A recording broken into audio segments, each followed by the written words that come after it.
YouTube, everyone, welcome back to the channel. Now, before we break down this gameplay, I've got a few things I want to say. First of all, thank you guys for the support recently on my latest video a few days ago. I made like an ultimate guide, and honestly, you guys went crazy on it. I put a lot of time in it, so I do appreciate your guys' support on there. And also in the description, right, I've got a new kind of PDF guide. I spent a lot of time working on it. I would love if you guys could check it out.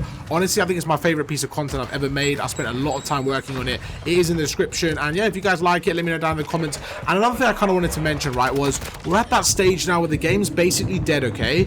But I'm trying to get everyone in the kind of pre-season mindset, okay? If you guys play sports, it's like we're preparing for next season. So now I know some of these stuff may be repetitive in terms of what we go over, but my main goal here is to keep us fresh, keep us going for the next season, because I know that when Modern Warfare 3 comes by, we're all going to appreciate getting that extra practice in during the off season. So don't worry if you feel like, okay, there's nothing to play. What do? I know a lot of people aren't playing rank play. Me personally, I still enjoy it, okay? So don't worry about what other people say. Even in my comments, a lot of people are like, oh, go get grass, what are you doing? I'm like, in my head, I'm like, I actually have fun with this, so I'm fine. Okay, so just kind of a side note, don't worry about what other people say. If you still enjoy the game and you still want to get better, then make sure to carry on playing. We go through, and this is where we're going to try to show you guys why you should switch up the pacing and exactly how to do so. So you see, we go through here, okay? Now the biggest problem I had of this game wasn't necessarily my gun skill, wasn't necessarily my map awareness. I feel like everything was actually okay. It was more the pacing of the team. Now I'm only 1/4 of the team, okay, so I can't control anything, but that was a really good nade there. But I can't control everything, okay? I can only control what I can do. But one thing I can control is I can essentially control the pacing depending on my actions. So you can see right now we're starting off the game with the assault rifle. We go through, really good sentry onto this guy. We're able to take him out. We actually had some sloppy shots there, so we back off, go through. Now my teammates are on the left. So in my head, I'm just hoping they can make a play on the left. And this is a really good nade. I've actually gone back to frag grenades for my assault rifle class, and it's so much more beneficial. I think it depends on the scenario, but we go through. Now I'm looking at the minimap, and I'm looking at the kill feed, and what happens is my teammates get two-piece. That should never happen. Now what happens, they actually end up losing a 3 versus 2, okay? So what that meant was I was in such a terrible spot because they lost a 3 versus 2. I was basically had to rotate by myself, and we ended up losing the hard point. So again, that's the first kind of area where I'm like, you know what, my teammates trolled. I end up suffering from that. I maybe could have rotated slightly better, but this gameplay, I want to cover kind of what to do when your teammates aren't playing so well. Now, I reckon every video I get a comment on my Discord from people saying, I solo queued here, I'm doing everything right, I can't win now. I don't agree with that, okay? There's always room for improvement. Even when I'm reviewing someone like Shotzi's gameplay, you can see sometimes there's very minuscule mistakes, and that guy is one of the best players in the world. So if we're not as good as him, there's always going to be mistakes. Even in my gameplay where I'm frying, I always notice things I could do better. Now, that doesn't mean that you're going to single-handedly be able to win every game, but there's definitely, I think, my mindset, and it's kind of like a growing mindset in terms of improving, is just think what you can do. Don't worry about your team, okay? Because at the end of the day, this game's only out for a few more weeks, and when the new game comes out, you want to be the best version of yourself. So that's what my main goal is this pre-season, this off-season, is to get us ready for Modern Warfare 3. And in doing so, I want you guys to get out that kind of mindset of, oh, my teammates are bad, what can I do? No, you guys should be like, right, what can I do personally to improve, even though my teammates aren't kind of playing their role? And this gameplay should be able to help you out. So we go through, we take out one, the second guy's 1, 2, we're going to back off, and in this moment, I'm just trying to play my life, trying to go through again, chuck a nade over, we're going to wait, going to go through the left, this guy's going to push me, jump around the corner, and it's just doing a really good job of kind of mixing things up, keeping it mixy. 30 seconds left, we're going to start to get back into the game here. So we're going to go through. I've got a trophy system. Now what you want to do in this situation, okay, they're going to spawn on the right hand side, so you essentially want to trap them there and start to rotate. So I spot that guy there, and this is where things get a bit mixy. We go through as we're rotating, we pre-aim him, we push through,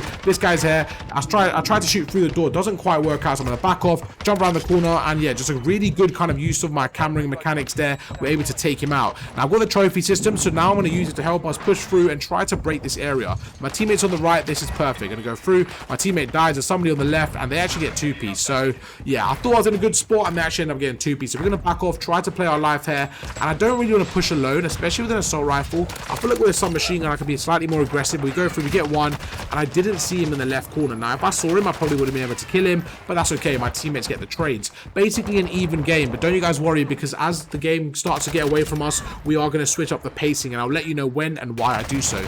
So right there, I think I had a really good kind of situational awareness of where the enemies are going to come from. Now unfortunately, I just wasn't reactive to my own stun grenades. So I stunned the right as a bit of a precaution, and I actually ended up hitting somebody, but I didn't react to that. So we're going to go through here, and now this is where I think it gets a bit tricky, okay? Because my teammates aren't rotating, and I'm like, right, what can I do in this situation? So I'm going to go around, and there's probably going to be a guy on top of the ledge here, so I have to be very careful. We jump around the corner, we get a massive kill. Now what I'm trying to do is I'm trying to wait for somebody to help me, and you can see I was potentially trying to like just shoulder it and get some information, and now I decide to get the submachine gun out. Now you're going to see something here. This doesn't last very long. The reason is I think this wasn't the right time to bring a submachine gun out, because you're going to see after this death. Okay, so we're going to jump around the corner, and I'm like, right, this just isn't a challenge for me to win. We go through, and I'm like, right, honestly, I'm not going to win that with a submachine gun, so let me go back to the TAC 56, maybe try the rest of this hill out. But what I'm going to do is get a dead silence out, so I'm constantly changing depending on the situation. The reason I went for a dead silence instead was because I thought I still needed to run an assault rifle. I think especially on this map, you do need more assault rifles just to lock down those lanes, and I wanted to have a dead silence because I wanted to play a bit more aggressive. So I don't think my team were playing aggressive enough, and I just decided to switch things up. So we go through, we pop the dead silence. I'm hoping my teammates can rotate here and I can get the last 20 seconds. We jump through, and I'm just trying to kind of slide across here. Now I have poor centering, slide across, and we actually get caught out in the open. So that hill just wasn't a good one. Really bad hill, but luckily enough we got spawned for the next hard point. Now this is the kind of balance you want to find. When do I push out? When do I hold? I think in a scenario like this, is you're okay to hold, but as soon as you get the kills, that's when you push out. So let's kind of play this and see what happens. So we go through, my teammates get a 2-piece, I'm going to watch the middle, and as soon as we get that 3-piece, you can see me push through. I think this is incredibly important because you want to kind of suffocate them in the back. And I'm thinking, you know what, this is a good situation to be in. Well, I thought so, and within 10 seconds, you're going to see what happens. So my teammates on the right, we go through, make this guy one shot, and one teammate goes down. I'm like, okay, you know, it's not the end of the world. We can kind of react to that. Well, not right now. Okay, I was a bit ahead of myself. There you go. 1 goes down, 2 goes down, and 3 go down. So they literally had one job. All they had to do was watch the right-hand side, and my teammate had the left. I had the whole middle by myself, and they all end up getting taken out. So what that said to me was, this current setup just isn't working. Now, it's only a matter of time before I switch. Watching this gameplay back, this is probably a time to switch. I left it very, very late, but you're going to see what happens when I do switch. So right now, with 20 seconds left, I'm just trying to commit here. We turn around, we get the pre-fire off, and it was just a really difficult gunfight for me to be in that situation, because like the teammates weren't there, the opponents basically suffocated me, and yeah, this just was so frustrating to play against, because I feel like we had such a good setup, and 2 hills in a row, or like 3 hills in a row, I feel like my teammates just died when they shouldn't have. So we go through, we get a kill in the middle, and now I'm just going to wait. I can't really get on the hill, so I'm going to chuck a nade in the left corner. I'm assuming they're going to be there. We go for the pre-fire in the smoke, doesn't work out, jump around the corner, and again, they just have so much more map control, and this is where I was like, right, if I don't change now, we're going to lose. Now, before we get into this next section, I definitely think I should have changed slightly earlier, but let's break down what I do and how it changes the game. So we push through, we get 1. I'm going to go through now. This guy went and tried to dive across, and you can see we're off to a poor start. So straight away, the frustration's kicking in. I'm like, what can I physically do? I feel like I'm playing really well, but this is where we just turn up another level. We turn up another gear, and the pacing really comes out. So I'm going to go through here. The stun hits him, jump around the corner. My teammate takes out 1. We get the trade-off. Now, although I died there, I just think me kind of pushing through, playing aggressive, and basically being that bait for my teammate actually allowed us to get the opening. 3 go down. My teammate does a phenomenal job getting the 3-piece, and now it's time to push through, okay? We don't have time to waste it, so we're going to slide across. My teammate helps me out. We make him one shot. Jump in across here, and now I'm going to go to the top, okay? Try to get my health back. We jump across again. We spot the guy in the distance, playing my life, got very, very fortunate. We go across the stairs, and this week is just getting incredibly mixy with it. So we push through, we take out 1, and look, I was just finessing, going through. I just want to suffocate them. I don't want to give them any space. A great shot into the second. The stun hits a third, and we literally just go Super Saiyan. There's a 4-piece. We're going to push through, and again, the cruise missile, I know it's going to hit me, so at this point, what I'm trying to do is get as close to their spawn as possible, and hopefully take out an opponent with me. It doesn't quite work out, but that's okay. I'll take it, because I'll spawn up and help my team. We pop the dead silence, because I'm going to be rotating through the middle, and again, just a really good team play. So just by switching up slightly, we're able to suffocate them, put a bit more kind of pressure on them, and yeah, we're good to go. This is where I'm looking at the mini map. 20 seconds left. I'm going to go through it here, somebody here. As soon as I kill him, I'm on the skates. I'm going for the rotation. I am by myself, but we're doing such a good job on the rotation. And now this is where the team needs to help me out. So they're going through the other angle. I'm feeling very confident. We jump across, we slide through. We're going to go to the top here. Now, I think I played this really well, but from here, this was a bit of a misplay. I shouldn't have jumped down. I should have played the stairs and kind of watched over that angle. And I honestly think I could have got a 2-piece. But you can see right there, with that slight pacing difference, we've actually managed to get the whole of the P2.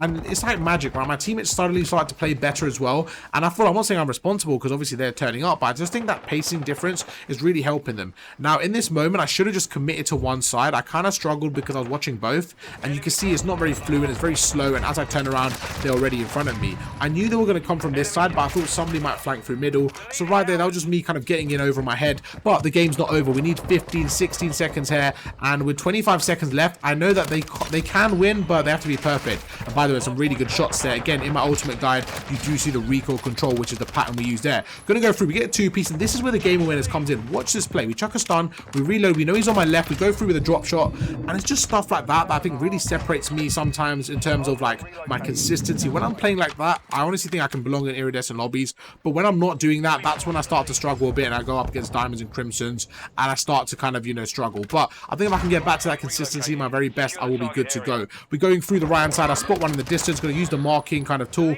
push through, and we're actually able to win the game 250 to 248, carrying the teammates in terms of the kills. Now, not necessarily hill time, but I think if that gameplay can show you guys, sometimes even though you're slaying, right, you want to mix things up. Now I honestly think if I stuck to the AR, we probably wouldn't have won the game. Now look at this, the hill time. My team was doing such a good job on the hill that meant I didn't need to stay there. I needed to push out, play more aggressive, and do that role, which I think I did good towards the end. Hope you guys enjoyed the video, and yeah, I'll catch you guys in tomorrow's episode. Peace.